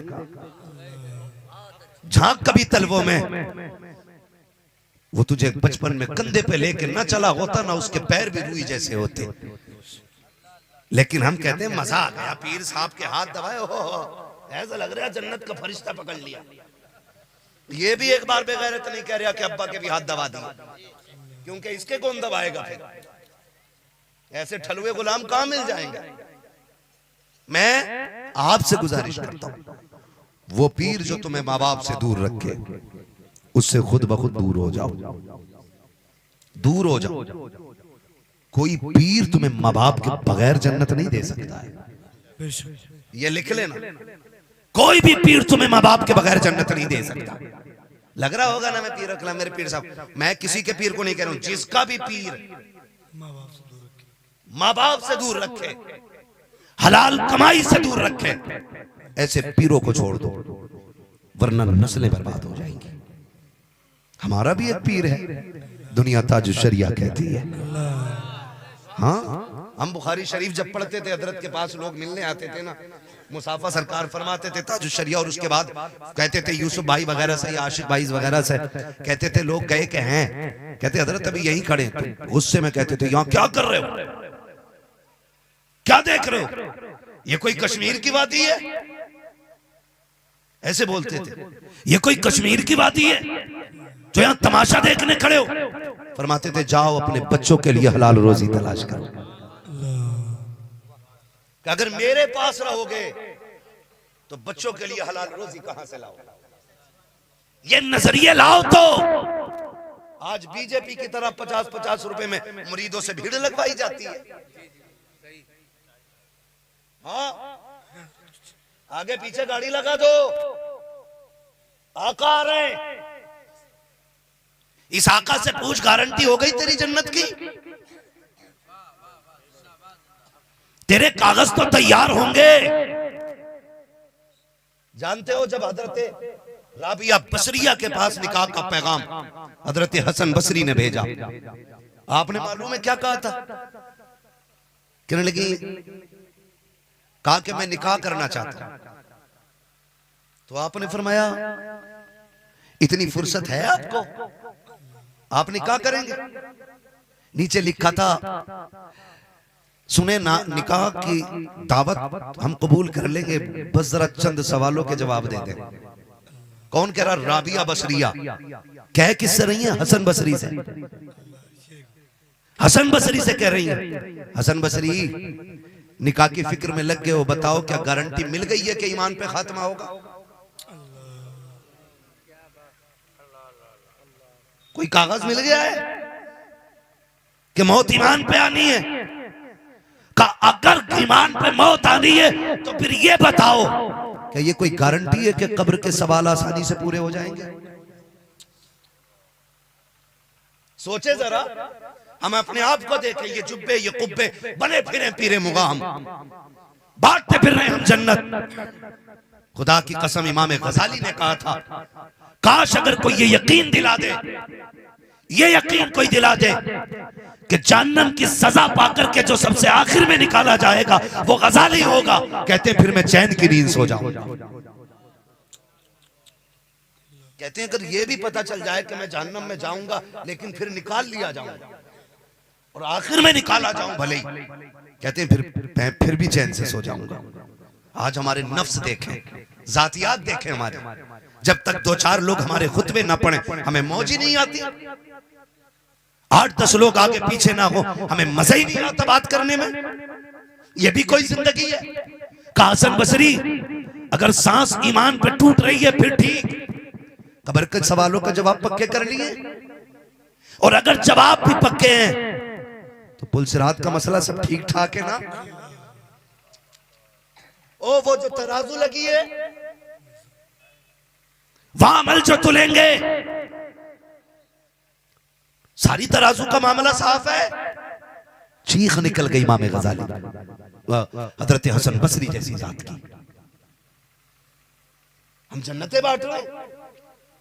खुदारा निकलो और अपनी रातों का एक हिस्सा ऐसा बना लो, भले 10 मिनट सही, जब दुनिया सो जाया करे तुम मुसल्ला बिछा के अपने रब को रो के दिखाया। ये निकालो जिंदगी में इतना वक्त, और हर एक को निकालना पड़ेगा, वरना खैरियत नहीं है। पीर भी कूटा जाएगा, मुरीद भी कूटा जाएगा। भाई मेरी कोई करामत यहां बयान कर दे, मेरे रुतबे बुलंद हो गए। डरना चाहिए जो जितना जिम्मेदार है। मेरे नबी की जात देख, आज अगर किसी के घर में मुसीबत आ जाए, पीर साहब बरकत नहीं हो रही है, कह रहा ठीक है 40 जुमेरात है, आके चिराग जलाओ। 40 जुमेरात चिराग, 40 जुमेरात कितने महीने हो गए? लगा दिया ना काम से। 40 के 40 पकड़ लिए तो ऑटोमेटिक भीड़ रहेगी। सुनो जी, सीधी सी बात है, हम पक्के बरेलवी हैं, हमें कोई वहां भी ना समझे, लेकिन आला हजरत ने अल्लाह वालों से प्यार करना सिखाया है, अल्लाह वालों की इबादत करना नहीं सिखाया है। ये कान खोल के सुन लेना, हम अल्लाह वालों से प्यार करते हैं, अल्लाह वालों की इबादत नहीं करते। संगे दरे जाना पर करता हूं जबी साई, सजदा न समझ नजदी सर देता हूं नजरा, है ना? तो अल्लाह वालों से हमें प्यार करना सिखाया। माफ कीजिएगा, होता क्या है, अच्छी बात है मज़ारों की हाजिरी, लेकिन उससे ज्यादा जरूरी है कब्रिस्तान की हाजिरी। कब्रिस्तान की हाजिरी, कब्रिस्तान साल में 2 बार जाता है, शबे कदर पे और नहीं जी शबे बरात में, शबे कद्र और शबे बरात। टंकी फुल तेल से, चाबी लगाई, सर पे टोपी नहीं, हाथ में तस्बीह नहीं, चाबी लगाई, बटन खोले, हुर किधर जा रहा? तुम्हें पता मौलाना आज रत जगह है। रत जगह का मतलब देखो, किधर जा रहा? वहां जा रहे हो उस वाले मजार पे। क्या करेगा? जागना है रात भर। सुन, मजारों का तकद्दुस अपनी जगह है, लेकिन माँ बाप की कब्र की अजमत अपनी जगह होती है, अपनी जगह होती है।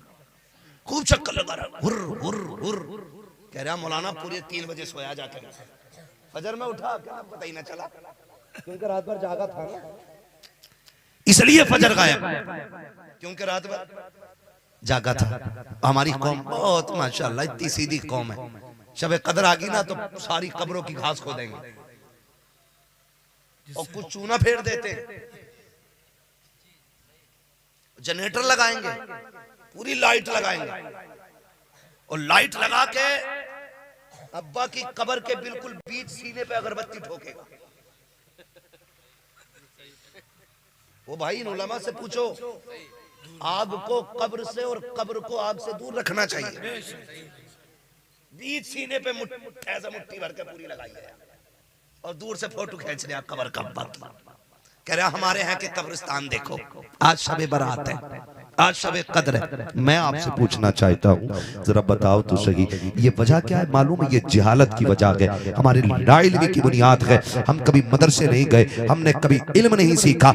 उसकी वजह यह है कि हमने कब्रों पे चूने फेरे, हमने मज़ारों में हमने जाके कब्रों पे लाइटें लगाई, हमने उनके सीने पे रख के अगरबत्तियां जला दी। खुदा के वास्ते जरा समझने की कोशिश करना। वो मेरे भाई जो तुम कब्रिस्तान में लाइटिंग करते हो, कभी पूछा कभी कब्र वालों से, बताओ तुम्हें इस लाइट से कितना फायदा मिला है, इस रोशनी से कितनी राहत पा रहे हो, बताओ तो सही। अगर तुम पूछोगे उनकी कब्र से आवाज आएगी, नादान एक नहीं 1 लाख लाइटें ऊपर लगा दे, हमें इसका कोई फायदा नहीं है। तू चूना फेर या रोड बना, झाड़ू लगा या सफाई कर, हमें उससे कुछ मिलने वाला नहीं है। अगर हमारी राहत के लिए तू कुछ करना चाहता है तो कुरान की चंद आयतें हमें पढ़ के सुना था, ऊपर के उजाले से तुझे फायदा होगा, कुरान की तिलावत से हमें फायदा हो जाएगा। जिंदाबाद। मगर ये कब होगा? जब बेटे कुरान पढ़ेंगे, जब बेटे कुरान पढ़ेंगे, जब बेटा टिकटॉकर है, रील बना रहा है, उसे कुरान कौन पढ़ाएगा? जिब्रील? बताओ मुझे। ये दीन से दूर रहने की कमी है। हमने देखा है और तुमने भी देखा होगा, आपने भी ये चीज देखी होगी कि जब लोगों का दम निकलने लगता है ना तो घर वाले भागते हैं, हाफिज जी हैं क्या, हाफिज जी हैं क्या, ना क्यों, क्या अब्बा की सांसें अटक रही,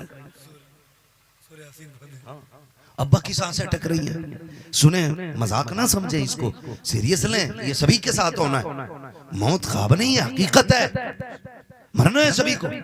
अब्बा की सांसें अटक रही हैं, 3 घंटे तक हाफिज नहीं मिला, 3 घंटे तक इंसान हुचर हुचर करता रहा, 3 घंटे तक। काश तूने अपने बेटे को हाफिज बनाया होता, काश तूने बेटे को कुरान दिया होता। खुदा की कसम खा के कहता हूँ, अगर तू बिस्तर पे गिरता और वो बिस्तर तेरा बिस्तर मर्ज है तो अल्लाह तुझे इस तिलावत के सदक़े में शिफा दे देता, और अगर वो बिस्तर तेरा बिस्तर मर्ग है तो फिर अल्लाह इस तिलावत के सदक़े में तेरी रूह आसानी से निकाल देता। लेकिन ये कब होगा? जब आपके बेटों को कुरान आता होगा, जब आपके बेटे को दीन से शगफ होगा, जब आपने अपने बच्चों को मदरसे भेजा होगा।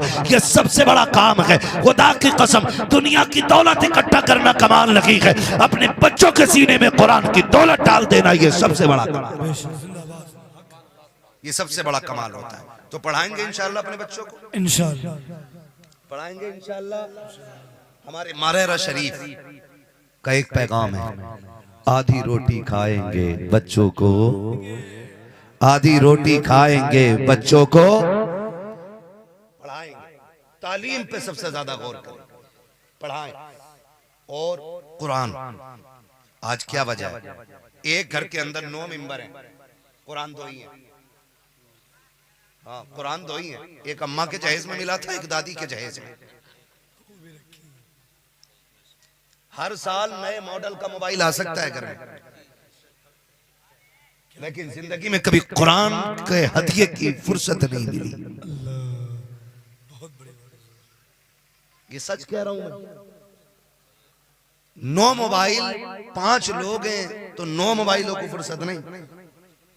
9 बंदे हैं, 2 कुरान हैं, सालों साल बीत गए कुरान